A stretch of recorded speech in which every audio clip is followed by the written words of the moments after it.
We've been lied to. We've all been sold an illusion about language learning. The illusion that if you just find the right app, the right hack, the right method, or just Immerse Bro, that fluency will magically follow.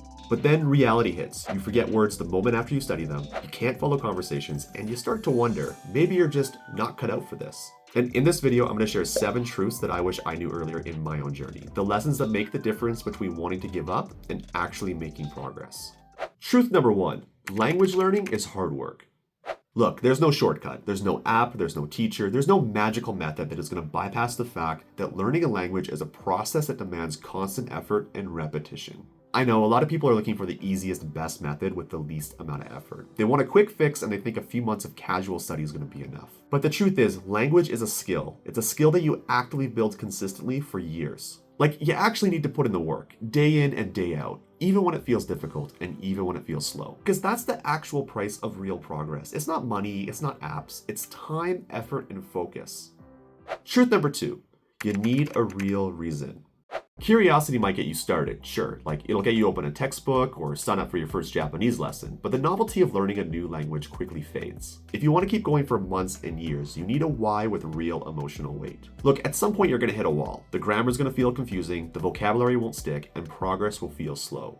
You're going to get tired. And when that happens, the only thing that's going to keep you going is a reason that actually matters to you. Is it to live in Japan someday and land a job there? Or maybe it's to feel a sense of belonging in a culture that you really love. Like, whatever the reason, when it gets tough, and it will, your why reframes the struggle. It turns obstacles into steps that bring you closer towards your goal.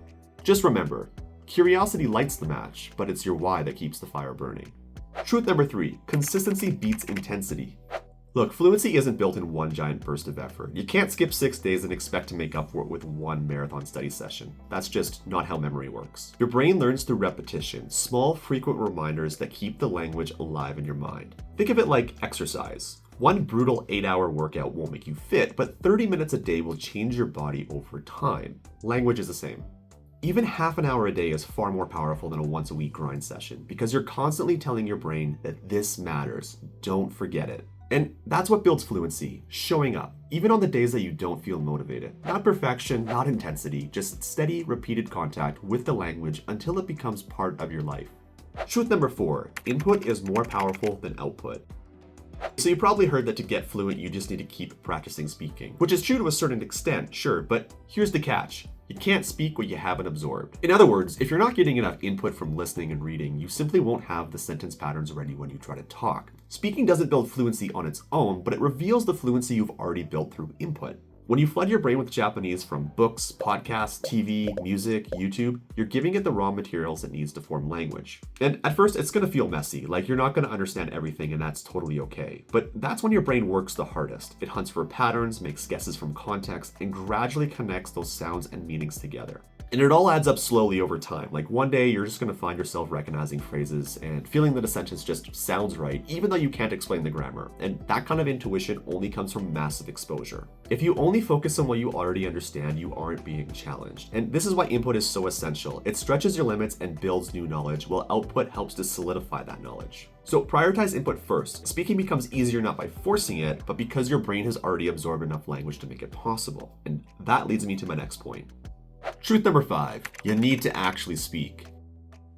Look, input is only the first step. Like, you can binge podcasts, books, and anime for years, but until you actually open your mouth, the language stays locked inside your head. At some point, you're gonna have to speak. You see, speaking does something that input alone can't. It forces the brain to retrieve words on demand, string them together under pressure, and respond in real time. And that's the moment that passive knowledge becomes an active skill. It's the difference between recognizing a word on Netflix and actually saying it in person without freezing. Like, that gap between what you know and what you can produce can only be closed by speaking. And yes, you're gonna stumble, you're gonna forget words, you're gonna make mistakes, and that's part of the process. Like, every messy conversation is your brain learning how to turn stored knowledge into real working fluency. So get your input, build the foundation, but don't stop there. Like, that leap from understanding to speaking only happens when you actually start talking. Ultimately, you need both input and output to make real progress. Truth number 6, language is messy.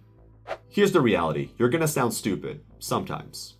A lot of the time, actually. You're gonna forget words, you're gonna mix up the grammar, and you're gonna say things that don't quite make sense. You're gonna feel awkward, you're gonna feel exposed. And that's good. Because that's where the learning happens. And look, native speakers aren't perfect either. They make all sorts of mistakes all the time. And Language is messy, and so is learning it, so get used to it. Truth number 7, progress is non-linear. Progress in language never moves in a straight line. Like some weeks everything clicks, vocabulary sticks, conversations flow, and you feel unstoppable. Other weeks it feels like you've forgotten everything you just learned. That dip in your progress though, totally normal. It's part of the process. And research confirms this. Learners often have sudden breakthroughs after periods of invisible progress. Complex skills like speaking and understanding a language naturally develop in waves, not straight lines. So just remember that the plateaus and dips are not dead ends. They're actually just proof that your brain is still climbing. So keep going. The breakthroughs always come. And when they do, sentences that once felt impossible will now come naturally, and words you once struggled with will flow effortlessly. So yeah, learning language is hard, but it's also completely achievable if you focus on the right things. So just remember these truths. Put in the reps, know your why, be consistent, get plenty of input, actually practice speaking, embrace the mistakes, and trust the process, even when it feels invisible. Because fluency doesn't come in one dramatic moment. It builds quietly, word by word, day by day, until suddenly you notice that you're understanding things you couldn't before, and you're saying things you thought you never could. Keep going. Alright, thank you so much for watching. If this helped you, please drop a like or a comment. And if you want to learn more about how to learn Japanese effectively, make sure you subscribe, and I'll see you in the next one. Bye for now.